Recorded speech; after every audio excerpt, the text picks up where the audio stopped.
नमस्कार दोस्तों, यदि आप ऐसे व्यक्ति हैं जो अभी लॉ स्टूडेंट हैं या आपका नया एलएलबी हुआ है या आप ऐसे व्यक्ति हैं जिसका कोर्ट में अभी केस चल रहा है और आपको कुछ टर्म्स होती है कोर्ट की, जैसे कि प्रदर्श P1, प्रदर्श D1, इस तरीके की, या PW1, PW2, DW1, DW2, इस तरीके की कुछ टर्म्स होती हैं। ये हर किसी व्यक्ति को स्टार्टिंग में समझ में नहीं आती है और कई बार ये होता है कि पक्षकार कटघरे में खड़ा हुआ है, उसकी गवाही चल रही है, यानी कि, और वहाँ पर भी उसके सामने ये शब्द लिए जाते हैं कुछ डॉक्यूमेंट को एग्जिबिट कराते समय, मतलब ऑन द रिकॉर्ड पर लेके आते हैं, उस समय ये डॉक्यूमेंट को एग्जिबिट कराते हैं। तो वहाँ कहते हैं कि भाई ये है एग्जिबिट P1, P2, ए से ए भाग पर इसके सिग्नेचर हैं, ये है फला फला, ये सब चीज़ें होती है जो आमतौर पर नए एडवोकेट को भी समझ में नहीं आती जो जूनियरशिप कर रहा होता है। तो आज मैं इस वीडियो में आपको इसी चीज़ के बारे में बता रहा हूँ। सपोज़ कीजिए PW1, ये एक टर्म आती है सबसे पहले कोर्ट रूम में।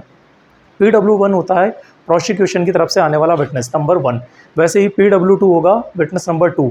इस तरीके से जितने भी विटनेस होंगे, फॉर एग्जांपल एक FIR है, उस FIR में मान लीजिए 10 विटनेसेस के नाम दर्ज किए हैं, तो 1, 2, 3 करके, यानी कि PW1, PW2 ऐसे करके PW10 तक के वो विटनेसेस को कोर्ट में एग्जामिन करा जाएगा, मतलब उनकी गवाही होगी।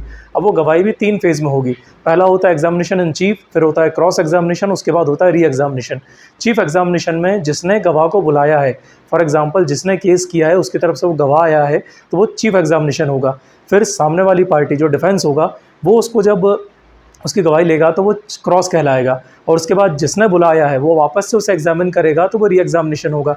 आमतौर पर री एग्जामिनेशन की कार्रवाई कोर्ट्स में नहीं होती, जनरली एग्जामिनेशन इन चीफ होता है और क्रॉस होता है। री एग्जामिनेशन बहुत रेयर कंडीशन में किया जाता है। अब बारी आती है डॉक्यूमेंट के एग्जिबिट कराने की। उसी तरीके से जब डिफेंस अपना विटनेस लेकर आएगा तो वो DW1, DW2, यानी कि defence witness number 1, defence witness number 2, इस तरीके से सीरीज़ में चलता रहेगा। फॉर एग्जाम्पल अब PW1 है, यानी कि प्रोसिक्यूशन विटनेस नंबर 1। अब उसकी तरफ से हमें डॉक्यूमेंट को एग्जिबिट कराना है, तो कैसे कराएंगे? मान लीजिए उसने FIR लिखवाई है, तो वो FIR में उसका नाम है PW1।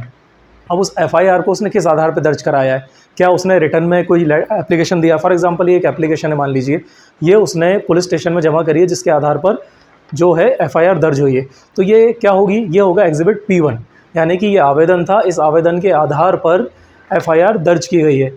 अब ये हो जाएगा P1 का डॉक्यूमेंट, ये एग्जिबिट हो गया। इसी तरीके से कोई अन्य डॉक्यूमेंट है जो बरामद हुआ है या मिला है, उसको दूसरे नंबर पर जब हम एग्जिबिट कराते हैं तो वो हो जाएगा P2, यानी कि प्रोसिक्यूशन की तरफ से एग्जिबिट नंबर 2 हो जाएगा। उसी तरीके से जब ये इसी तरीके से डॉक्यूमेंट डिफेंस एग्जिबिट कराएगा तो वहाँ पर D1, D2 आ जाएगा। अब मान लीजिए कोई पर्टिकुलर चीज़ है, मान लीजिए ये एप्लीकेशन है, यहाँ इस पोर्शन पर साइन है, उन साइन को हमें बताना है कि इसको किस तरीके से मार्क करेंगे। तो आप उस गवाह से पूछेंगे भाई आपके ये साइन है, वो कहता है कि हाँ ये पर्टिकुलर मेरे सिग्नेचर हैं, तो बताएंगे कि P1 जो प्रदर्श P है, यानी कि एग्जिबिट नंबर 1 है, P1 है, उस पर A से A भाग में मेरे सिग्नेचर हैं। मान लीजिए यहाँ कहीं डेट डली है, उसे एग्जिबिट कराना है, तो B से B भाग पर मेरी जो वो डेट है एप्लीकेशन की वो डली हुई है। तो इस तरीके से कोर्ट रूम के अंदर एग्जिबिट करवाए जाते हैं डॉक्यूमेंट्स को, और इस तरीके से सीरीज़ में गवाहों को बुलाया जाता है। ये एक बेसिक कॉन्सेप्ट्स को क्लियर करने के लिए वीडियो था। इसके बाद इसी तरीके का एक वीडियो आपके सामने नेक्स्ट वीक प्रेजेंट होगा, जिसमें आगे प्रोसीडिंग्स कैसे होती हैं कोर्ट की, उसके बारे में जानकारी दी जाएगी।